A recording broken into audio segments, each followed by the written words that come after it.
6 raisons pour lesquelles vous ne devriez jamais vous connecter via Google ou Facebook. Qui n'a jamais été tenté par les boutons « Se connecter avec Google » ou « Se connecter avec Facebook ».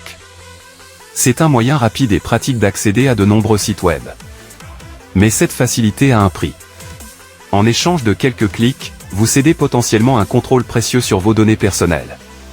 Pour ma part, je préfère garder mon identité en ligne séparée de mes profils Google et Facebook.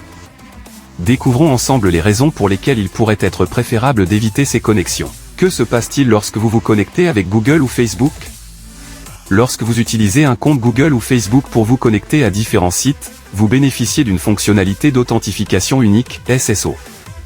Cela signifie que vous n'avez pas à créer et à mémoriser plusieurs identifiants pour chaque plateforme. En cliquant sur les boutons « Continuer avec Google » ou « Continuer avec Facebook », vous autorisez ces plateformes à vérifier votre identité et à partager certaines informations avec le site que vous essayez d'atteindre. Cependant, cette commodité présente des inconvénients non négligeables. On parle alors de dépendance à la connexion. En décembre 2020, Google a connu une panne mondiale majeure, laissant des millions d'utilisateurs dans l'incapacité d'accéder à leurs services. En tant qu'éditeur, j'ai moi-même été touché lorsque j'ai tenté de me connecter à un service en ligne pour créer des visuels pour un article. Malheureusement, comme j'avais lié ce service à mon compte Google, je n'ai pas pu accéder à mon travail. Cet incident m'a fait prendre conscience de la dépendance aux services de connexion. Lors de pannes similaires, vous pourriez vous retrouver bloqué, incapable d'accéder à d'autres plateformes. Le risque de partage des données. Lorsque vous choisissez « Se connecter avec Google » ou « Se connecter avec Facebook », vous autorisez ces plateformes à accéder à vos données personnelles. Ces informations peuvent comprendre votre nom, votre adresse email, vos photos et même votre liste d'amis. Parfois, vous n'en êtes même pas conscient. Par exemple, lorsque vous vous connectez à une application tierce via Facebook, cette application peut obtenir votre nom complet, votre photo de profil et votre liste d'amis, selon les autorisations que vous avez accordées. Cela signifie que l'application peut non seulement savoir qui vous êtes, mais aussi qui de vos amis utilise également le service.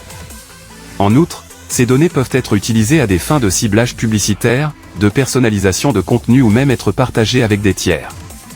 Il est donc crucial de lire attentivement les conditions d'utilisation et les politiques de confidentialité avant d'utiliser ces options de connexion. Le point de défaillance unique en cas de violation de données. Utiliser « Se connecter avec Google » ou « Se connecter avec Facebook » signifie que votre sécurité dépend des mesures de protection de ces services. Si un pirate réussit à accéder à votre compte, il pourrait également s'introduire dans tous les services qui y sont liés. En somme, cela revient à mettre tous vos œufs dans le même panier. Les comptes de réseaux sociaux sont souvent la cible des hackers. Vous avez peut-être déjà reçu des messages d'amis vous alertant qu'ils avaient été piratés. Si votre compte est compromis, le pirate peut facilement accéder à toutes les applications que vous avez connectées à ce compte.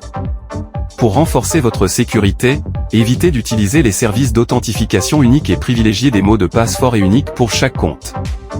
Risque d'authenticité et de phishing. Un autre inconvénient d'utiliser « Se connecter avec Google » ou « Se connecter avec Facebook » est le risque de phishing. Les hackers sont très rusés et peuvent créer de faux services qui utilisent ces boutons de connexion. Si vous cliquez sur un lien trompeur et que vous entrez vos informations de connexion, vous pourriez donner vos données à des personnes mal intentionnées sans même vous en rendre compte. De plus, comme beaucoup de gens utilisent ces connexions, un hacker qui a accès à votre compte Google ou Facebook peut facilement accéder à tous les autres services liés. C'est un peu comme ouvrir la porte de votre maison et laisser entrer quelqu'un qui peut ensuite fouiller dans toutes vos affaires. Suivi et profilage des données. Google et Facebook sont connus pour leur capacité à collecter des données sur vos comportements en ligne. En vous connectant via leurs services, vous leur permettez de suivre vos activités sur divers sites et applications. Ils utilisent des technologies sophistiquées pour recueillir des informations sur ce que vous faites en ligne.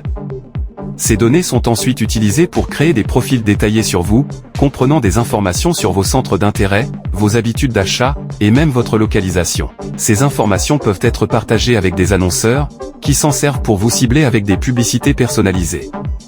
Si vous souhaitez éviter cette surveillance, il est préférable de ne pas opter pour l'authentification unique.